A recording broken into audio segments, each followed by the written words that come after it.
we're going to go to quote-unquote WWE superstar.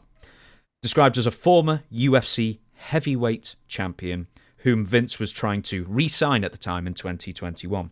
And I highly doubt it was Cain Velasquez. And I'm not saying who it was, but it also should be noted that Brock Lesnar is not going to be appearing at the Royal Rumble all of a sudden tonight as we record this. And now, when did they announce that? Yesterday? Friday? No, they announced that last break. A PW Insider announced this very recently, saying that Brock Lesnar was scheduled to be at the Royal Rumble. Now he is not. So, interesting. Anyway, aren't they going to have a press conference right after the Royal Rumble? If they wouldn't, if they had any. No, I think they might need to cancel that one. I think so. So, let's call him WWE Superstar. On or about July 12th, 2021, McMahon directed Ms. Grant to create personalized sexual content for WWE Superstar. McMahon shared the photos with WWE Superstar and then informed Ms. Grant that he likes what he sees. Prior to a business dinner with McMahon, WWE Superstar made a brief visit to Grant's building. However, WWE Superstar did not return to the building for a sexual encounter because he was too intoxicated and taken back to the plane.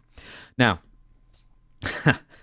this is astonishing. This all goes to WWE Superstar.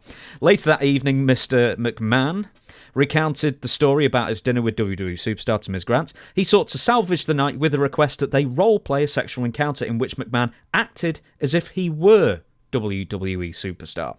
McMahon was so physically rough with Miss Grant that during the encounter, Miss Grant begged McMahon to stop numerous times. Another rape accusation there. Including the loud cries of help, I'm serious and I'm scared, as he, among other things, penetrated her, fisted her, pulled her hair, pinned her, shoved her, and open palm slapped her. McMahon's assault caused Miss Grant to break down weeping and curl into the fetal position with her arms pulled up to protect her face. McMahon alternated between slaps and shoves before admitting that, I'm really fucking up with you right and left tonight. I'm going to add one more thing about WWE Superstar and then throw it to you. McMahon texted Ms. Grant a reminder that she was an enslaved object to him. Quote, I want to drive you lower and lower, so low that you might beg me to sell you. And then one more thing about WWE Superstar is, I'll just make this quick, is that the set a play date, then COVID hit again, and then Grant used that as an excuse to back out of it, but she was cajoled, allegedly, into sending a video to WWE Superstar of her urinating. And there is a text message from WWE Superstar to Vince McMahon to Ms. Grant detailing that Vince had thrown Ms. Grant into the bargain to re-signing WWE Superstar. Well, this is from her side, her perspective, correct? Mm-hmm. Yep. Well, again, I don't know if it happened or not, but I don't even think you could make this stuff up. I mean, I don't think she's that creative. She should have been on the creative team more than anything else, because the thing with the dump and the thing with, the last thing you read it reads like a fiction book. I mean, I don't think she's that talented. I don't think the lawyer she had could make it up. And we go back to that same say again, where there's smoke, there's fire. And if Vince didn't want anybody to know it, he wouldn't have took pictures. He had to know and he wrote her, these text messages can be corroborated, correct? Yeah, I hope so. Here's the one thing about text messages is that I'm sure they were all screen grabbed from her phone, but to absolutely be sure, we need to make sure they came from Vince's phone. But don't they have a record of this? I'm sure they're looking into it right now. The phone, I think they've already looked into it. I think they need Vince's phone to corroborate, make sure the text messages left it. But yeah, I wonder if they can compel. Okay, even on her phone, wouldn't his number appear on there? Now the prosecution could argue that the number was spoofed. Now I'm acting like prosecution, could be, which basically means you can put anyone's number in there or pretend to be anyone's number and push it in. I doubt. Yeah, but from his phone records or her phone records, you can't spoof that from a record if the phone company sends it to you. I hope not, but I think to make sure they'd need to compel Vince to give up his phone to confirm. So they would need to get very legal with that, in that sense, to confirm. How long do you think this will hang around? Years. You think so? I don't think so. Hey, Vince is 80 now. How long can it hang around before he just kicks the bucket? Well, and I think his mother lived like to 100 or something. Yeah, but see, she didn't have the pressure of this on her. Now he's got this. Now, I think even more than the company, he wants to salvage his reputation. But I think that is unsalvageable at this point. I think anybody that looks at Vince now is going to think of this. A rapist and a shit freak, yeah. And John Laurinaitis can hang it up. He's already done there anyway. And I don't know what kind of severance pay he got from there, if he got anything, but I'm sure he did. If Vince had anything to do about it, he's still trying to. And John could even turn on Vince to save his own ass. I mean, you're going to have a lot of rats back and forth. And, when they're, Vince is the one they want to get. He's the one. That's what she's going after.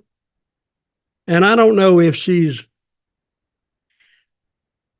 the way you describe it, he couldn't pay her the other $2 million because they were already on to him. No, the way I've described it is that he may have not paid the other $2 million because the board had already been made aware of these allegations, and maybe Vince blamed Ms. Grant for leaking this information and therefore decided not to pay. Okay. So out of vengeance, he was mad. Screw her. Mm-hmm. I'm not doing it. Exactly. And I can understand that reaction too.